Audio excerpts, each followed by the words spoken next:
आज हम development of the flower के बारे में स्टडी करेंगे। पुष्पीय पौधे में जनन अवस्था के आते ही यानी रिप्रोडक्टिव फेज के आते ही इसमें कुछ अथवा लगभग सभी एपिकल मेरिस्टेम से ट्रू लीव्स की उत्पत्ति एवं प्रारंभन क्रिया रुक जाती है। इसके स्थान पर ये अब पौधे की जनन संरचना अर्थात पुष्प का प्रारंभन एवं विकास का कार्य करते हैं। इस अवस्था में अब पौधे के एपिकल मेरिस्टेम को फ्लोरल मेरिस्टेम कहते हैं, क्योंकि ये फ्लावर को बनाने के लिए कार्य कर रहा है, इसलिए इस प्रकार के एपिकल मेरिस्टेम को अब हम क्या कहते हैं, फ्लोरल मेरिस्टेम।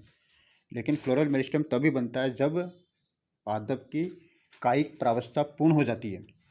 तो कायिक प्रावस्था के पश्चात जनन अवस्था, जिसे हम कहते हैं रिप्रोडक्टिव फेज के आने पर एपिकल मेरिस्टेम फ्लोरल मेरिस्टेम में परिवर्तित हो जाता है। ये फ्लोरल मेरिस्टेम अब पुष्पीय पौधों की विभिन्न प्रजातियों में अपने विशिष्ट क्रम में फ्लोरल कंपोनेंट का विकास करते हैं। फ्लोरल कंपोनेंट्स के बारे में हमने पूर्व में पढ़ चुके थे कि 4 चक्र होते हैं। सबसे बाएं चक्र को कैलिक्स कहते हैं, सेकंड चक्र को कोरोला कहते हैं, थर्ड को एंड्रोशियम कहते हैं और फोर्थ को गाइनोशियम कहते हैं। तो ये सारे जो है फ्लोरल कंपोनेंट का विकास करते हैं। इस पुष्प उत्पत्ति की प्रक्रिया में अब फ्लोरल मेरिस्टेम की वृद्धि एक निर्धारित अवधि तक के लिए ही होती है, डिटर्मिनेट होती है। जैसे पादप की वृद्धि अनलिमिटेड होती है, उस प्रकार से फ्लावर की जो वृद्धि होती है वो अनलिमिटेड नहीं होती है, वो लिमिटेड ही होती है, जिसे हम कहते हैं डिटर्मिनेट, अर्थात इनडिटर्मिनेट नहीं होती। एक वर्षीय शाकों यानी हर्ब्स एवं घासों में पौधे के जीवन चक्र के अंत में फ्लावरिंग होता है, जबकि पेरेनियल प्लांट जो कई सालों तक जिंदा रहते हैं, बहुवर्षीय पौधों में पौधे की जीवन अवधि या आयु के अनुरूप पुष्पन अनेकों बार रिपीटेड क्रम में होता है। विभिन्न पौधों में पुष्प पर्व शीर्ष पर रेसिमोज अथवा साइमोज में विकसित हो सकते हैं। इंडक्शन ऑफ फ्लावरिंग, पौधों में पुष्पीय विकास एवं इनिशिएशन का क्रम अनेक एक्सटर्नल फैक्टर्स द्वारा नियंत्रित होता है, जिसमें मुख्य रूप से है एक तो टेम्परेचर जिसे हम कहते हैं फोटो पीरियड, टेम्परेचर और तापमान। टेम्परेचर है, सनलाइट है। टेम्परेचर को तो हम वर्नलाइजेशन कहते हैं, लेकिन जो लाइट पीरियड है उससे हम कहते हैं फोटो पीरियड। इन दोनों कारकों के संयुक्त प्रभाव के कारण पौधों में जनन प्रावस्था का इंडक्शन होता है। फोटो पीरियड और डे लेंथ, फोटो पीरियड को हम कहते हैं डे लेंथ की कितनी समय तक उसको लाइट मिली पौधे को, तो उस आधार पर फोटो पीरियडिज्म एक टर्म बनता है। तो photo period, vernalization, florigen, phytochrome, floral morphogenesis, ये कुछ फैक्टर्स हैं जो रेस्पॉन्सिबल है इंडक्शन ऑफ फ्लावरिंग के लिए। तो फोटो पीरियड और डे लाइट के आधार पर सभी पुष्पीय पौधों को 3 क्लासेस में बांटा गया है। एक तो है लॉन्ग डे, एक है शॉर्ट डे सेकंड टाइप का, और थर्ड है डे न्यूट्रल। पौधों में पुष्पन के पूर्व कुछ आवश्यक विकास एवं परिवर्तन होता है, जिसके परिणामस्वरूप पौधे पुष्पन के लिए राइपनिंग और मैच्योरिटी ऑफ फ्लावरिंग में पहुंचकर फोटो पीरियड के प्रति रेस्पॉन्स दिखाते हैं। इसी प्रकार अधिकांश पौधे तापक्रम के प्रति पुष्पन हेतु अनुक्रिया दर्शाते हैं। तो तापमान के प्रति जो अनुक्रिया दर्शाते हैं उससे हम कहते हैं वर्नलाइजेशन, और फोटो लाइट के प्रति जो रेस्पॉन्स दिखाते हैं उससे हम कहते हैं फोटो पीरियडिज्म। यह पुष्पन के लिए यानी फ्लावरिंग के लिए कोल्ड ट्रीटमेंट या पौधों का लो टेम्परेचर पर एक्सपोज होना, एक्सपोजर टू लो टेम्परेचर आवश्यक होता है। इस प्रक्रिया को वर्नलाइजेशन कहते हैं। वर्नलाइजेशन जो कंसेप्ट है ये रशियन वनस्पति शास्त्री थे लाइसेनको द्वारा प्रस्तुत की गई थी। फ्लावरिंग के लिए पौधों में प्रकाश रेस्पॉन्स हेतु पत्तियों द्वारा एक सिग्नल प्रेषित किया जाता है, जिसे फोटो पीरियोडिक इंडक्शन कहते हैं। यह इंडक्शन शूट एपेक्स पर पुष्पन के संक्रमण को संचालित करता है। चेलेकियान एक साइंटिस्ट है, वनस्पति शास्त्री, इन्होंने ही जो है इस इंडक्शन में उपस्थित पदार्थ को पुष्पीय हार्मोन फ्लोरिजन नाम दिया चैलकयान ने। चैलकयान CHALAKYN चैलकयान। इन्होंने इस पदार्थ को, जो इंडक्शन में जो पदार्थ उत्पन्न होता है उससे उस पदार्थ को पुष्पीय हार्मोन फ्लोरिजन नाम दिया। इस कंसेप्ट के अनुसार एक जटिल हार्मोन है जिसका गठन पत्तियों में बनने वाले दो पदार्थों जिब्रेलिन्स एवं एंथेसिन से मिलकर होता है।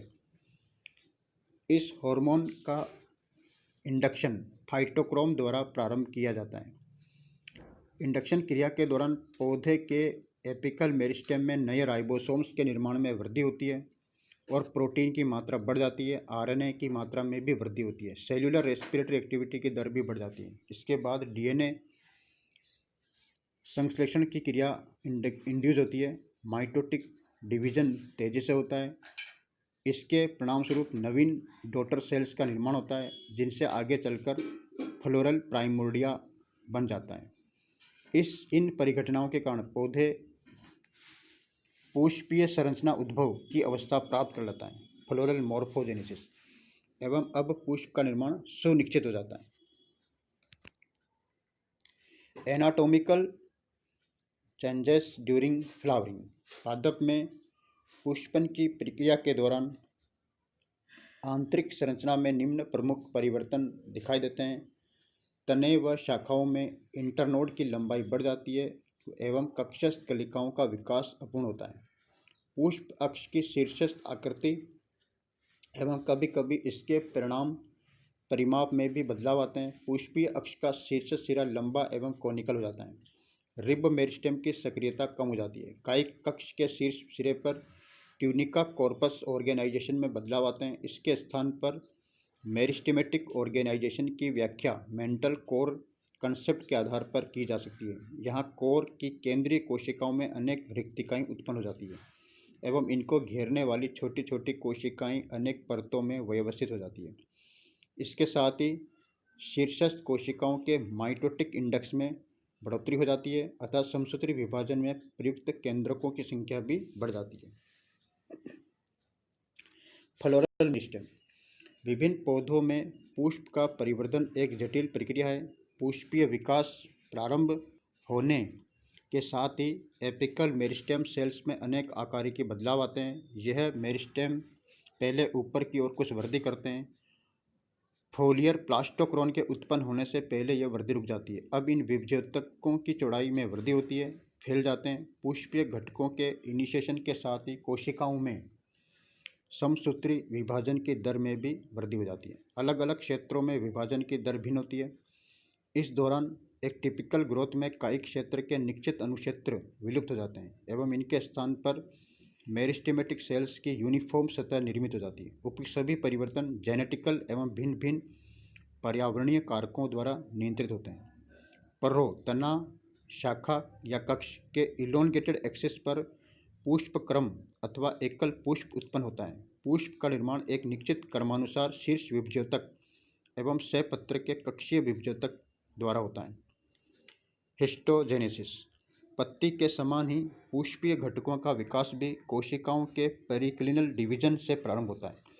इस प्रकार की कोशिकाएं प्रोटोडर्म या इसके नीचे पाई जाती है। शुरू के पेरिक्लिनल डिवीजन के पश्चात इन विभज्योतिक कोशिकाओं में विभिन्न प्रकार के एंटीक्लिनल, ऑब्लिक या रेगुलर या इरेगुलर डिवीजन होते हैं, जिसके परिणामस्वरूप एक अतिवृद्धि विकसित होती है। अंत में सक्सेसिव डिवीजन एवं विभेदन के परिणामस्वरूप विभिन्न फ्लोरल पार्ट्स का विकास होता है। Structure and development of flower in angiosperms. ये एंजियोस्पर्म्स में स्ट्रक्चर डेवलपमेंट ऑफ फ्लावर का अलग अलग फेजेस दिखाई गई है।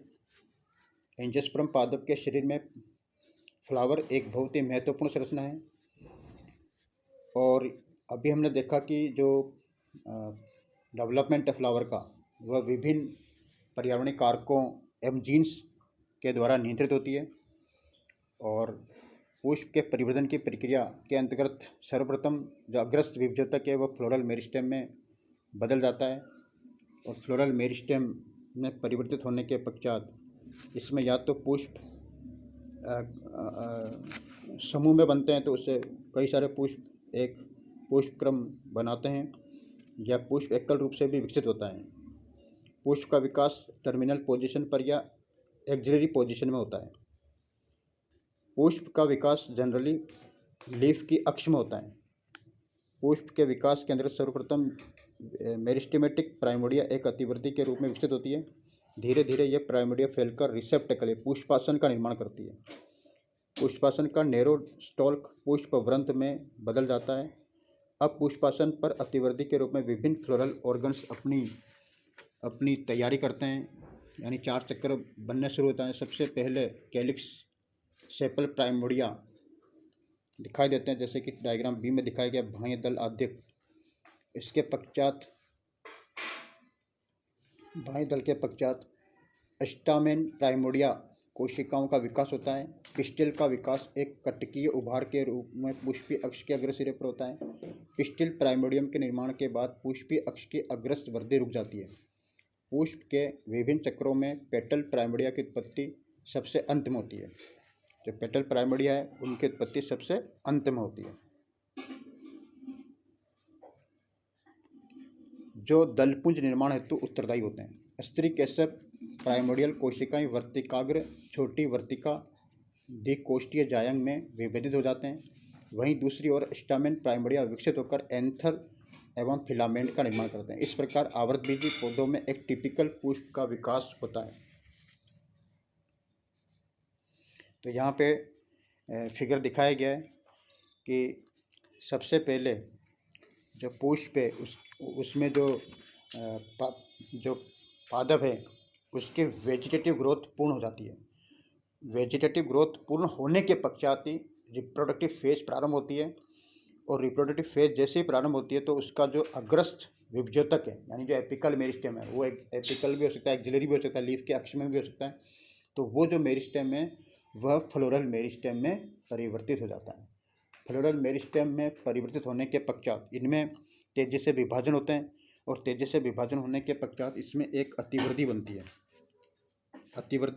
और अतिवृद्धि धीरे धीरे फैलकर पुष्प का पुष्पासन का निर्माण करती है। पुष्पासन जिसे हम थैलेमस कहते हैं, रिसेप्टेकल कहते हैं, वो बनती है। और सबसे पहले पुष्पीय अंगों में सबसे पहले जो है कैलिक्स का निर्माण शुरू होता है। कैलिक्स यानी बाह्य दल आद्यक बनता है सबसे पहले।